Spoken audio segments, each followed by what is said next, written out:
Welcome everyone. In this video I'm going to be showing you how you can switch your monitor, keyboard and mouse from one computer to another computer simply by pressing a button.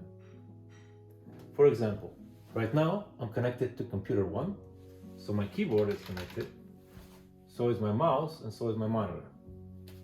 If I wanted to, I can easily switch to computer 2 by clicking this button here. So I'm going to click it now. It's going to take some time, but the three devices will switch now to computer 2. There we go, computer 2 is now on board, my monitor is connected to it, so is my keyboard, and so is my mouse. Alright, so how do we do that? I'm going to show you that now. Let's get started. Let's see what we're going to need for this setup. Alright, so first off, we're going to need a KVM switch, and KVM stands for keyboard, video, and mouse, and video, of course, is the monitor. In addition to that, you're going to need 1, 2, 3 high quality HDMI cables. You're going to need a USB hub. In this case, I have it right here, such as this one. Into the USB hub, you're going to be plugging in your wireless keyboard and mouse using this receiver here. And these are the wireless keyboard and mouse. You're also going to need a high quality monitor. In this case, I'm using a G93SC monitor.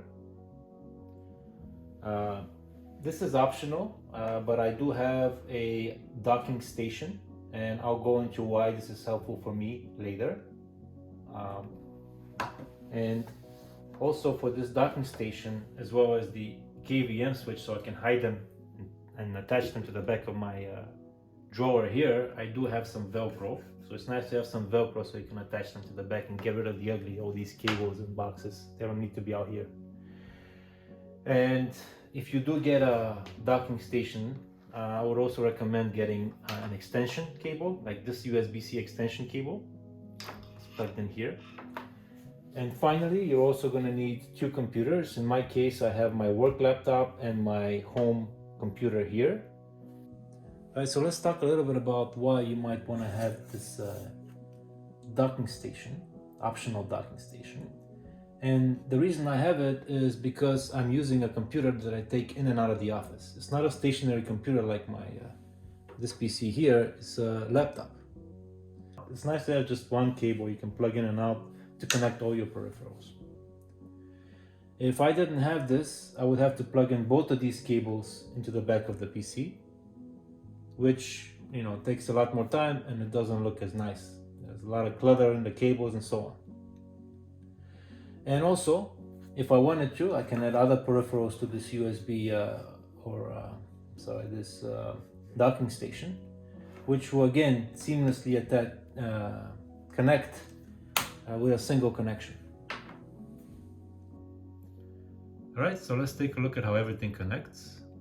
First, let's take a closer look at the back of the KVM switch. And in the back, you see here at the bottom, we do have the power cable and a power switch. And then above that, we have the inputs for the first PC. These are all the inputs we can have from the first PC. So everything here plugs in to the first PC. In this case, I have an HDMI cable that plugs into the back of the PC. And we also have a USB cable that's plugged into the back of the PC. You also have the option to have DisplayPorts 1, DisplayPorts 2, but in this case, I'm just using one HDMI. For the PC2, we have the same setup. So this would plug into the back of the second PC. And in this case, I do have one of the HDMI ports plugging into the back of the second PC. And I have a USB 3 plugging into the back of the second PC. And I still have 2 options for 2 display ports if I wanted to add them. And finally, at the top, we have these were inputs. At the top, we have the output. So this is what's going to the monitor. Okay. And so in this case, what we see is we're using the HDMI cable to go into the back of my G93SC monitor. I could also use one of these 2 display ports if I wanted to, or I could use all 3 if you wanted to. All right, so let's take a look at the front of the KVM switch.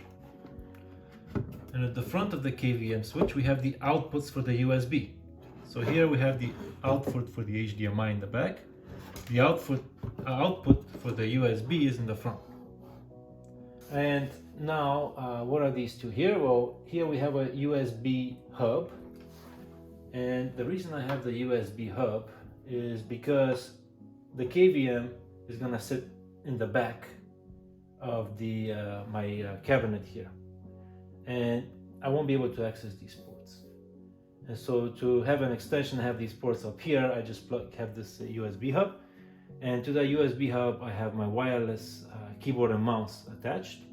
And these other three peripheral or three other ports, what I do is I use them to charge my other devices, for example, or I can very quickly connect some peripherals such as external hard drive that I'm temporarily using and I want to hook up to my computer to transfer some files, or USB sticks to transfer files.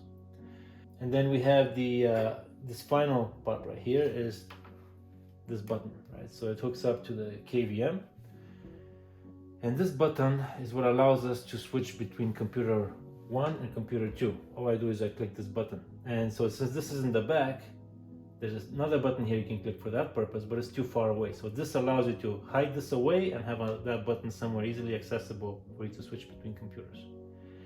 And this switch, as well as these 2 USB cables, and of course the power adapter, are provided by with the KVM switch that I'm going to link below. Alright, so this is how you hook up everything. Now what I'm going to do is, the docking station has a Velcro here, so does the KVM switch, also has Velcro.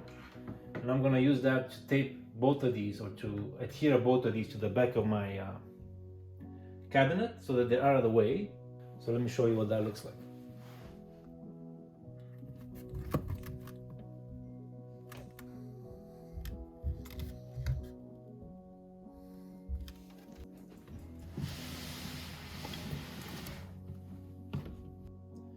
Alright, so all the cables and boxes are now stuck behind this cabinet, out of sight, out of mind. We don't want all this clutter out here, right? So the only thing that's going to be out here now is we're going to have the USB hub, we're going to have the button to switch between computers, as well as the cable that goes to the docking station. Alright, so now that we have everything hooked up, the last thing we want to do is we want to confirm that the refresh rate and the display resolution looks good. And so to do that, we're going to be right clicking onto the screen and then select display settings. And under display settings, you can see the display resolution here, and we are maximizing it at what display can do. This display can do, the G93SC, which is good. And then in terms of the refresh rate, we need to go to the advanced display. And then here we see that the refresh rate is at 240 Hertz, which again is at the maximum for this screen. And if you click on that, you can select different refresh rates, but 240 is the max. So with this setup, we can maximize both the refresh rate and the resolution of the screen. Alright guys, I hope this video was helpful. And if you did enjoy it, please do hit the like and subscribe button. And until next time.